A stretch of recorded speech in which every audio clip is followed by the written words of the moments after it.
নমস্কার সকলকে বন্ধুরা। গতকাল শ্রীলঙ্কা সফরের জন্য ভারতীয় দল ঘোষণা করা হয়েছে 3 ম্যাচের টি-20 সিরিজ এবং 3 ম্যাচের ওডিআই সিরিজের জন্য।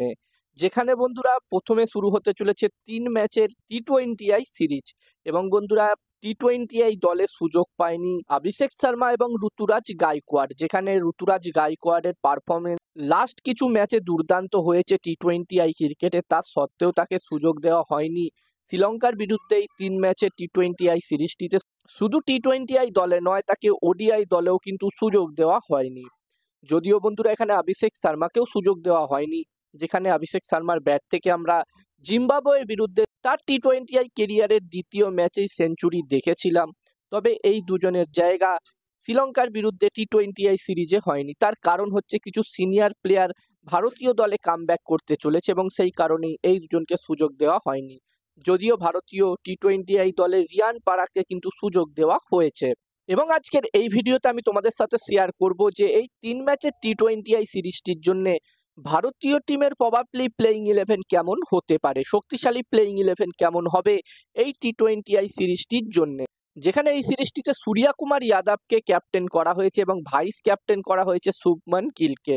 এবং বন্ধুরা হার্দিক পান্ডিয়াও কিন্তু এই টি-20 দলে আছে, তবে তাকে ক্যাপ্টেন এবং ভাইস ক্যাপ্টেন কিছুই করা হয়নি। এবং এই টি-20 সিরিজটিতে ভারতের হয়ে ওপেনিং করবে শুভমান গিল এবং ইয়াশাস্বী জয়সওয়াল, এটা তো কনফার্ম। এই দুজনকে দিয়েই ভারতীয় দল ওপেনিং করাবে এই টি-20 সিরিজটিতে। এবং 3 নম্বর পজিশনে অবভিয়াসলি সূর্যা কুমার যাদব খেলবে এবং 4 নম্বর পজিশনে খেলবে ঋষভ পান্ত। এবং বন্ধুরা 5 নম্বর পজিশনে এখানে শিবম দুবে খেলবে এবং 6 নম্বরে খেলবে হার্দিক পান্ডিয়া এবং 7 নম্বর পজিশনে খেলবে রিঙ্কু সিং। তো এখানে এই টি-20 সিরিজটিতে ভারতের ব্যাটিং লাইন আপ কিন্তু অনেকটাই বড়, অনেকটাই শক্তিশালী দেখাচ্ছে। এছাড়াও 8 নম্বর পজিশনেও ভারতের কাছে আকসার প্যাটেলের মতো প্লেয়ার আছে এবং আকসার প্যাটেলও কিন্তু অবশ্যই খেলবে যতদূর আমার মনে হচ্ছে। তো এখানে 1 থেকে 8 পর্যন্ত ভারতীয় ব্যাটিং লাইন আপ কিন্তু খুবই শক্তিশালী দেখাচ্ছে।